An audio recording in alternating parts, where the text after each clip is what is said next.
সেই ক্ষেত্রে আমরা রুট ক্যানালে যাই না।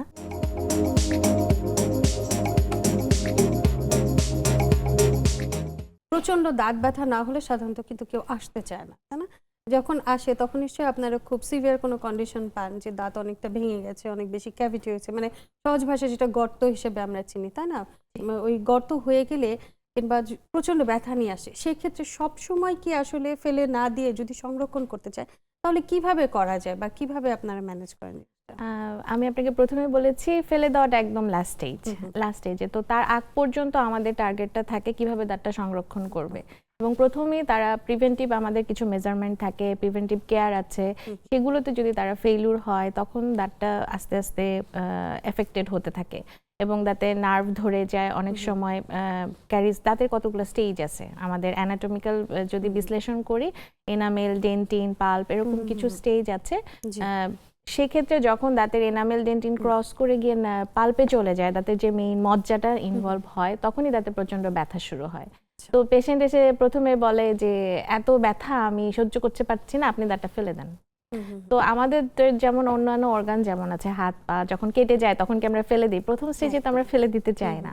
তো সেটাকে যেভাবে প্রিজার্ভ করা যায়, আমাদের দাঁতেরও প্রথম যখন পেশেন্ট এই কমপ্লেন নিয়ে আসে তখন আমাদের প্রথম টার্গেট থাকে তার পেইনটা কমানো।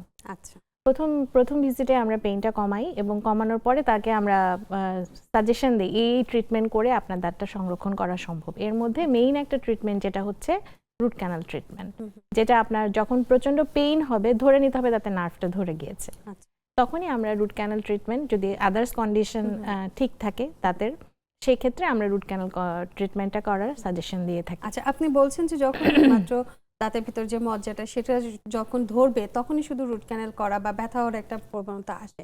যদি কোনো কারণে ধরেন ক্যাভিটি অত দূর না গেল বা ক্যাভিটি ওরকম হয়নি, তারপরও ব্যথা হচ্ছে, সেই ক্ষেত্রে আসলে কি কি কারণ হতে পারে ব্যথা হবার?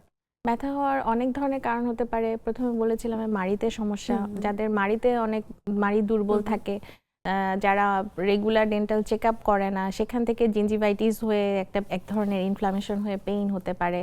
তারপর হচ্ছে অনেক সময় দেখা যায় যে আমাদের দুই দাঁতের মাঝখানে খাবার ঢুকে থাকে। আচ্ছা, এই ফুড ইনফেকশনটার কারণে আমরা নর্মালি ব্রাশ করে যাই, তো ব্রাশ করলেও দেখা যায় যে দুই দাঁতের মাঝখানে আমরা ফ্লসটা করি না। ডেন্টাল ফ্লসিং বলে একটা টার্ম আছে, যেটা করতে হয়। শুধু যদি সেটা না করে ব্রাশ করা হয়, দেখা যাবে যে ফুড ইনফেকশন হয়ে সেখানে অনেক সময় সিভিয়ার পেইন হয়, আমরা আমাদের টার্মে বলি পেরিওডন্টাল পকেট হয়, এবং এটা থেকেও প্রচন্ড ব্যথা হয়।